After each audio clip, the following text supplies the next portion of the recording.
Continuing on with chapter 12.2, we're now going to move to series, and we're going to be able to evaluate partial sums and determine if some series converge or diverge. A series is just going to be the addition of the terms in a sequence. So yesterday we were working with sequences. Imagine that we're adding those all up. Here is the Greek letter sigma. You can see down below is n equals 1. Up on top would be infinity.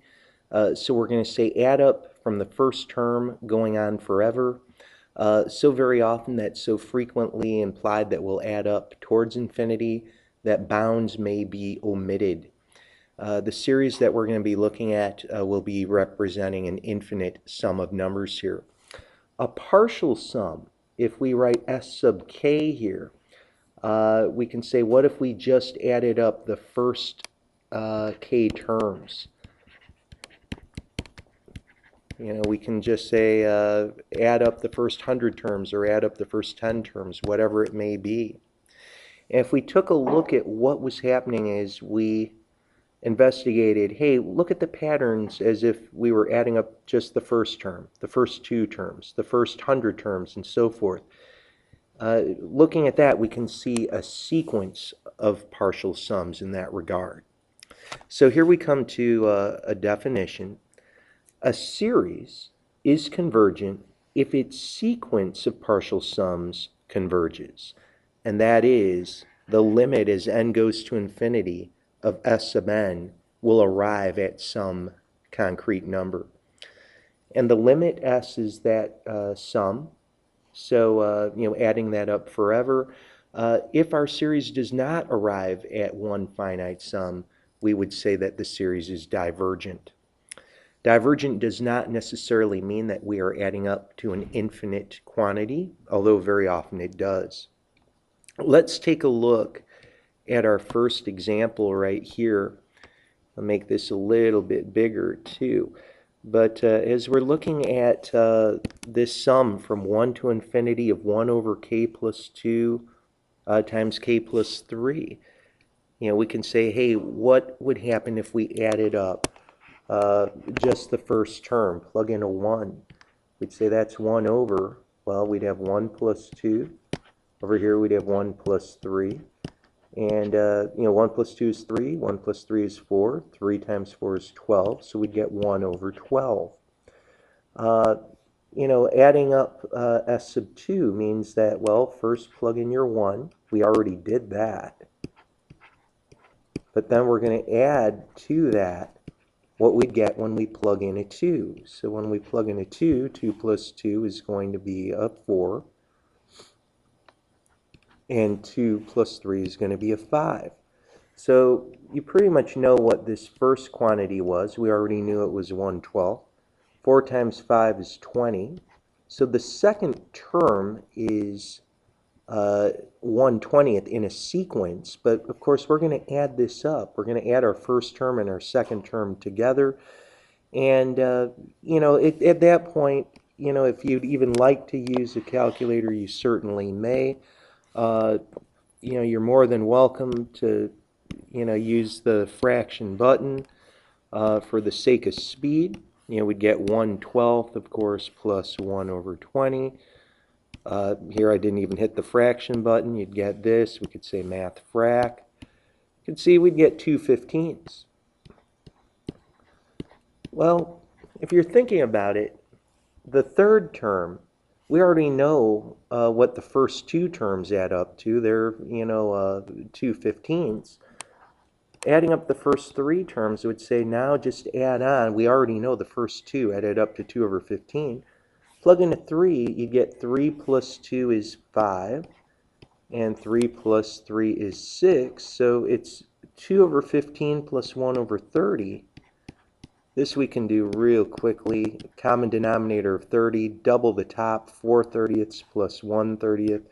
You'd get 5/30ths, which of course is really just 1 over 6. So, hey, add up the first term, you get 1/12. Add up the first 2 terms, you get 2 over 15. Add up the first 3 terms, you get 1/6. Well, right now, this might seem to be rather confusing. You might look at this and say, well, how on earth could we ever begin to arrive at an idea as to what this might add up to? We don't see an evident pattern. Well, last chapter, we spent quite a bit of time working with partial fractions. And we definitely can take a look at some partial fractions here. And let's do that quickly. I'm trying to, speed through this, multiplying through by an LCD. We've done this so many times. We'd have A times K plus 3. Here's B times K plus 2.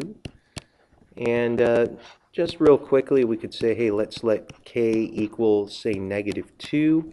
If we did, the B term would cancel out. Your A term would be a 1. And you'd get A equals 1. We could also let K equal -3, in which case we'd have our A term canceling out, and we'd have 1 equals -B, so B would actually equal -1. So in other words, this series right here is actually 1 over K plus 2. Our B value is -1. So how about I just move that negative out in front? And at first glance, this might not seem to be too helpful. How about I just go up to an nth stopping point, because we'd like to stop at some arbitrary n value. But as we continue to look at this, how about I just plug in a 1? Let's see what we'd get first. I get 1 plus 2 is 3, so I get 1/3. Plug in a 1 here, 1 plus 3 is 4, so I get -1/4. I could add, plugging in a 2. Hey, look at that. All of a sudden I've got 1/4 minus 1/5. Let's keep going. Plug in a 3. We'd get 1/5 minus 1/6. And hopefully you can see what's happening. If we just kept going on all the way up to an nth term, you can see that really we'd be 1 over n plus 2 minus 1 over n plus 3. But look at what's about to happen. If we're going to pay real close attention to what we've written here, the -1/4 and the +1/4 would cancel. The -1/5 and the +1/5 would cancel. Now notice when we stopped at K equals 3, it was our first term in the parentheses that would cancel. This is going to continue to cancel out. If I stopped at my nth term, we'd expect just that first term to disappear. This is called a telescoping series. So it's called telescoping because you get this collapsing to occur. And very nicely, it's kind of like the good old-fashioned pirate movies where a spy scope would be pulled out and they could squeeze it in and collapse, and it would shrink down considerably. So this is what we're going to add up to. You can confirm this. Hey, plug in a 3. You'd say, hey, what's my third partial sum? It's 1/3 minus 1/6. Hey, that works out to 1/6. For part C, hey, if I have my limit as n goes to infinity of my partial sum here of s sub n, you can see this thing's going to arrive at 1/3 minus 0. So what do we think s sub n is going to converge to? It converges to 1/3. So this is known as a telescoping series. We're going to see this quite a bit. What you have to do is take the limit as n goes to infinity of s sub n. Got to do some partial fractions to work that out.